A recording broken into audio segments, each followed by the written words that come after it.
இன்றைய இனிய காலை தென்றலில் அனைத்து அன்பு உள்ளங்களுக்கும் என் இனிய காலை வணக்கம். இன்று ஒரு குறள், அதிகாரம் 10. நேற்றோடு விருந்தோம்பல் முடிவுற்றது. இன்று இனியவை குறள் அதிகாரம். அதில் குறள் எண் 91. இன்சொலால் ஈரம் அலைப்படிரு இளவாம் செம்பொருள் கண்டார் வாய்ச்சொல். தெய்வப்புலவர் திருவள்ளுவர் இன்சொலாவன அன்போடு கலந்து வஞ்சனை இல்லா இருக்கின்ற அறத்தினை உணர்ந்தார் வாயிற்சொற்கள் என்கிறார்.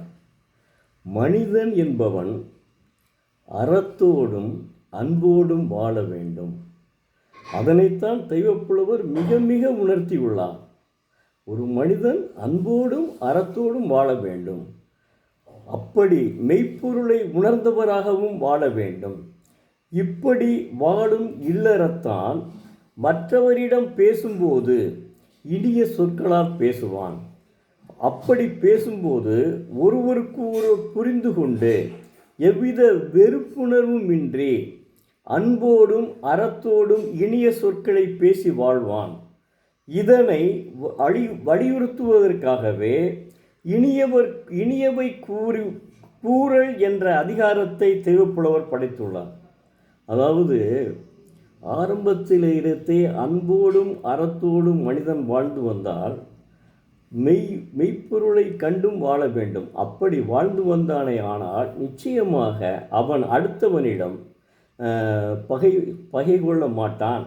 அப்படியே பகை நெஞ்சமானாலும் அவன் என்ன செய்வான்னா மாறிவிடுவான். இவர் பேசை கண்டு இனிய சொற்களை கேட்டவுடனே, அன்போடு மரத்தோடு பேசுவதை கேட்டவுடனே அவன் பகைவனாக இருந்தால் கூட மாறிவிடுவான். அதற்காக தான் இன்னொரு குறளையும் அவர் ஏற்கனவே சொல்லியிருக்காரு, இன்னா செய்தாரை ஒருத்தல் அவர்னால நன்னயம் செய்து விடுறது. அப்படி அவருடைய அனைத்து கருத்துக்களுமே ஒருவனுடைய வாழ்க்கையை மாற்றக்கூடிய கருத்துக்கள். அதில் மறக்க முடியாத உண்மைங்க. அதை அன்னைக்கு மதுரையில்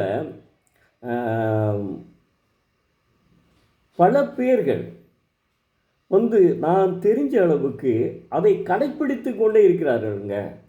அதாவது அவற்றை இதை குறளை உணர்ந்ததோடு மட்டுமில்லாமல் அதனை கடைப்பிடித்து கொண்டும் வருகிறார்கள். அதனால் நாம் என்ன செய்ய வேண்டுமென்றால், நாம் நம்முடைய பையன்களுக்கும் நம்மளுடைய குழந்தைகளுக்கும் ஆரம்பத்திலிருந்தே இப்படியெல்லாம் அவருடைய கருத்தை வலியுறுத்தி, இப்படி நீங்கள் படிக்க வேண்டும், இப்படி அடுத்தவனோடு சண்டை போடக்கூடாது, இனிய சொற்களை பேசி படிக்க வேண்டும் என்று நம்ம சொல்ல வேண்டும். இதை ஆசிரியர்கள் சொல்வார்களால் நாம் எதிர்பார்க்க வேண்டாம். காரணம் என்னென்னா, ஆசிரியர்களுக்கு அப்படி பாடத்தை நடத்தி கொண்டே போக வேண்டும் என்ற எண்ணம் தான். அவர்கள் தான் நம்மளுக்கு கற்றுக் கொடுத்தவர்கள், அது வேற. இருந்தாலும் நாம் அதனை என்ன செய்ய வேண்டும் என்றால், அவர்களுக்கு அதோடு என்ன செய்வேன், நானே என்ன செஞ்சேன்னா, நான் பள்ளிக்கூடத்தில் படிக்கையில் குறளை மனப்பாடம் பண்ணி அதுக்கு உடனே பொழிப்புரை எழுதி விடுவேன். காரணம், நிறைய தமிழில் மதிப்பெண்கள் எடுக்க வேண்டும் என்ற காரணத்தான். அப்போ நான் என்ன செய்வேன்னா, எனக்கு பொருளும் இருக்காது, ஒன்றுமே தெரியாது. இப்போ நான் 2013க்கு பின்னாடி தான் இந்த திருக்குறளை முதல்ல எடுத்த நூல். ஏன்னா ஒரு பக்கம் நம்முடைய கவிப்பேரரசு வைரமுத்து அவர்கள், இதில் நம்ம அந்த மன்றத்தில் பேசையில், ராஜா முத்தையா மன்றத்தில் பேசையில் அவர் என்ன சொல்கிறாரு, அவர் கடவுள் பக்தி இல்லாதவரான், ஆனாலும் நான் இப்போவே உயிர் எழுதி வைத்திருக்கிறேன். நான் அவர் இறந்த பிறகு அவருடைய சடலத்தை இதில் ஒரு புதைகுழியில் புதைக்கும்போது திருக்குறளை மேலே வைத்து என் மார்பிலே வைத்து புதைக்க வேண்டும் என்று எழுதி அப்போ சொன்னார். உயிரை எழுதி வச்சுட்டாராம். அவர் கடவுள் பக்தி இல்லாதவருங்க. ஆனால் அவர் இதில் எப்படி ஒன்றி போயிருக்காருன்னா, அதான் திருக்குறளுடைய மகிமை. திருக்குறளுடைய மகிமைக்கு இடம் வேறு யாரும் இதுவரையும் எனக்கு தெரிஞ்சு அதை ஒரு தவறுதலாக பேசினவர்கள் யாருமே இல்லை. சரியாத மூடப்பைங்க இருக்காங்கல்ல, அவங்க அதை பற்றி தெரிஞ்சிருக்க மாட்டாங்க.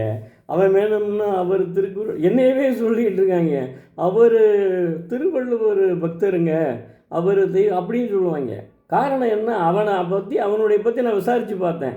அப்போ தான் தெரியுது அவன் ஏற்கனவே சின்ன வயசு இளம் வயசுலேயே பழுத்தவனா. இதை நான் வெளிப்படையாக சொல்ல விரும்பவில்லை. இளம் வயசுலேயே அவன் பழுத்தவனா நீங்கள் தெரிஞ்சுக்கிறீங்க. அப்படியே இருக்காங்க மனிதர்கள். ஏன் திருடுறவனை போய் திருட முடியுமா? அவனை திருடாதையும் சொல்ல முடியுமா? அதாவது திருடனை பார்த்து திருடாவிட்டால், அவனாக திருடாவிட்டால் நம்ம அவனை ஒன்றும் சொல்ல முடியாது. அதனால் என்னென்னா, சில பேர்கள் இப்போ அதான் இப்போ கொலையாளி இருக்கான், திருடன் இருக்கான், எல்லாம் இருக்கான். இதைகளெல்லாம் போக்குவதற்காகத்தான் தெய்வப்புலவர் இந்த கருத்துக்களை சொல்லியிருக்கிறார். அதனை உணர்பவன் சிலராகத்தான் இருக்க முடியும். இப்போ நியூ காலேஜ் ஹவுஸில் அவர் மணிமுனியனார் ஐயா அவர்கள் அப்படியே அதை நடத்துகிறாருங்க. அதை அப்படியே பின்பற்றுகிறார். அவருக்கு பின்னாடி அவருடைய மகன் கார்த்திகேயன் மணிமுனி அவர்கள் அவரும் பின்பற்றுகிறார். அப்படி இருக்கும்போது அப்படி சிலர் இருக்காங்க. ஏன் இவர் எடுத்துக்கிறேங்க, நம்ம திருக்குறள் முனுசாமியை. அவர் நம்முடைய மாநிலம் முழுவதும் பிரச்சாரம் பண்ணார், திருக்குறளுக்காக பிரச்சாரம் பண்ணார். இப்போ அந்தளவுக்கு யாரும் இல்லை. அதாவது திருக்குறளை பேரறிஞர் அண்ணா சொல்லும்போது ஒரு 5 குறளையாவது சொல்லுவார். ஆனால் இப்போ யாராவது திருக்குறளை பற்றி பேசுனா ஒரு 2 குறளை சொல்லிட்டு விட்டுருவாங்கன்னா பேசாமல் கூட இருக்கவும் இருக்காங்க. அதனால் காலம் மாறிப்போய் விட்டது. இப்போ நாம் அதை கொண்டு வர வேண்டும், பழைய நிலைக்கு கொண்டு வர வேண்டும். அந்த நிலைமை மாற வேண்டும். இப்போ உள்ள நிலைமை மாறி பழைய நிலைமையை நாம் அடைய வேண்டும்.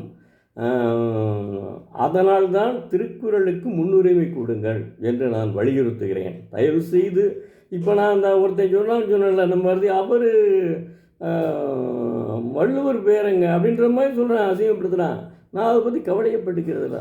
ஏன்னா அவனை பற்றி விசாரிச்சுட்டேன். அப்போ தான் நான் இதுவரையும் நான் அவனை விசாரிக்கலை. அவனை அப்போ தான் விசாரித்தேன் வேறு ஒரு ஆளுகள்கிட்ட. அப்போ கேட்கல என்ன சொல்கிறாங்கன்னா, அவன் இயற்கையிலே பழுத்து விட்டானுங்க, அதனால தான் அவனுக்கும் அவனை பார்த்தா வியாதி வந்த மாதிரி இருக்கும், அவன் ஒய்வையும் பறி கொடுத்துட்டான், அவனே வியாதி வந்த மாதிரி இருக்கும். காரணம் என்னென்னா, நான் அவனை குறை சொல்கிறதுக்காக சொல்ல வரல. அவன் என்னென்னா, சரி ஏதோ ஒரு கருத்து இருக்கிறது, அதனால தான் திருக்குறளை விரும்புகிறாங்க அப்படின்னு நினைக்கணும்ல. அவன் அதை நினைக்கவே இல்லை. கடைசியில் கேள்விப்படணும்னு தெரியுது, அவன் இப்படி பேசாமல் இருந்தால் நான் அவனை பற்றி விசாரிச்சிருக்கேன். நான் அவனை இதுவரைக்கும் நல்லவன் நினச்சிக்கிட்டே இருந்தேன். இப்போ தான் தெரியுது அவன் ஏற்கனவே சின்ன வயசுலேயே பழுத்துட்டான். அவனை எப்படி மாற்ற முடியும்? நீங்கள் இவர் என்ன சொன்னாலும் கேட்க மாட்டான். தெய்வப்புலவர் இப்படி சொல்லியிருக்காருன்னா கேட்க மாட்டான். அதனால் மற்றவங்களை பற்றி நீங்கள் கவலையப்படாதீங்கள். தயவுசெய்து நீங்கள் உங்களுடைய மகன்களுக்கும் இப்போதிருந்தே நல்லவற்றை கற்றுக்கொள்ள வேண்டாம், நல்லவற்றை கற்றுக் கொடுக்க வேண்டும். அப்போ திருக்குறளையும் சொல்ல வேண்டும். நன்றி, வணக்கம். நாளை மீண்டும் ஒரு குறளை பார்ப்போம்.